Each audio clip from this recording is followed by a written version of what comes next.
Halo semuanya, nama saya Himawan dari Fakultas Ilmu Pengetahuan Budaya Universitas Indonesia. Hari ini saya ingin mendiskusikan tentang wacana identitas di dalam budaya populer.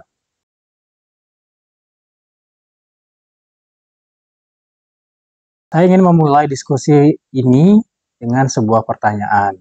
Bagaimanakah kita menjelaskan karakteristik orang Indonesia?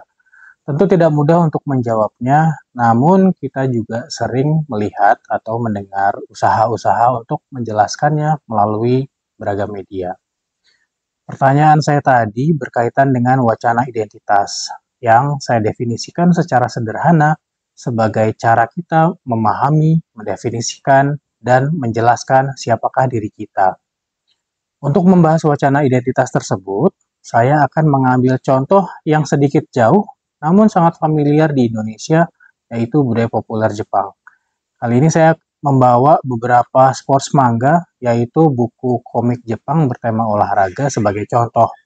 Melalui sports manga ini, saya ingin menunjukkan bagaimana wacana identitas Jepang digambarkan melalui budaya populer.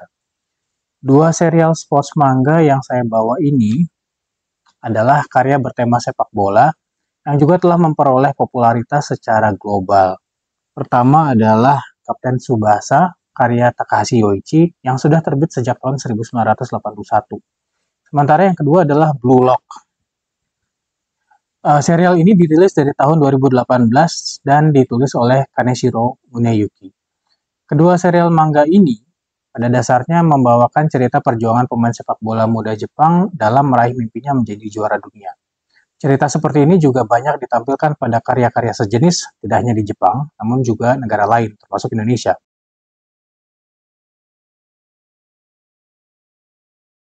Lalu, bagaimanakah cerita perjuangan tersebut menampilkan wacana identitas Jepang? Untuk menjawab pertanyaan ini, maka saya perlu menambahkan sedikit penjelasan konseptual. Wacana identitas berkaitan dengan pemahaman tentang siapakah diri kita. Namun, kita akan kesulitan menjelaskannya tanpa adanya sosok-sosok pembanding. Melalui sosok pembanding inilah kita mengukur persamaan dan perbedaan antara diri kita dengan orang lain. Lalu, pemahaman atau imajinasi tentang persamaan dan perbedaan inilah yang menjadi acuan kita untuk mendefinisikan siapakah diri kita. Sebagai contoh, kita akan lebih mudah menjelaskan siapakah tanda petik orang Indonesia jika kita mempunyai pembanding, misalnya tanda petik orang asing. Dengan kata lain, bayangan bagaimana orang asing itu berbeda dari orang Indonesia adalah elemen penting dalam konstruksi wacana identitas Indonesia. Mari kita kembali ke sports manga. Di dalam kedua karya ini, digambarkan bagaimana para tokoh utamanya setelah menempuh perjuangan yang berat, pada akhirnya berhasil membawa Jepang menjadi negara yang dihormati dalam hierarki sepak bola dunia.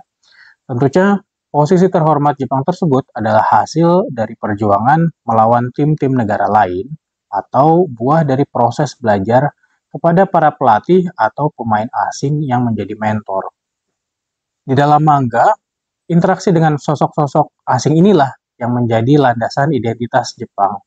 Interaksi antara karakter Jepang dengan karakter asing, baik dalam bentuk kerjasama maupun kompetisi, memungkinkan manga untuk menjelaskan atau menyeratkan karakteristik orang Jepang.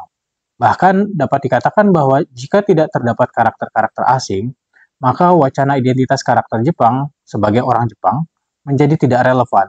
Hal ini dikarenakan urgensi untuk menegaskan identitas Jepang menjadi hilang ketika semua yang terlibat dalam cerita adalah orang Jepang. Sebagai contoh, di dalam sports manga pada umumnya terdapat penggambaran proses belajar karakter Jepang kepada karakter asing. Melalui interaksi keduanya, manga menggambarkan hal-hal yang diasumsikan sebagai kekurangan orang Jepang, baik dari segi fisik maupun karakteristik. Misalnya, anggapan bahwa orang Jepang terlalu mementingkan keselarasan dengan orang lain. Interaksi demikian juga di sisi lain seringkali menjadi pijakan untuk menyeratkan hal-hal yang dianggap ciri khas positif dari orang Jepang, seperti sikap tidak pantang menyerah yang membuat mereka menjadi dikagumi oleh orang asing. Penggambaran kompetisi antara orang Jepang dengan orang asing juga adalah bagian penting dari wacana identitas di dalam manga. Melalui persaingan dengan orang asing, karakter-karakter Jepang direpresentasikan sebagai pekerja keras, Lebih jauh lagi, berbeda dari orang asing yang seringkali digambarkan hanya mementingkan kemenangan, karakter-karakter Jepang ditampilkan sebagai sosok-sosok yang mengingatkan bahwa olahraga perlu dinikmati sehingga menjadi pertunjukan yang indah.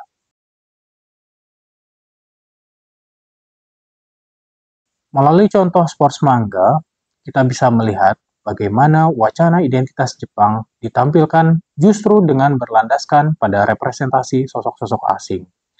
Hal tersebut mengilustrasikan bagaimana wacana identitas atau pemahaman tentang siapa diri kita tidak pernah terlepas dari identifikasi kita terhadap orang lain serta pembandingan dengan diri kita sendiri.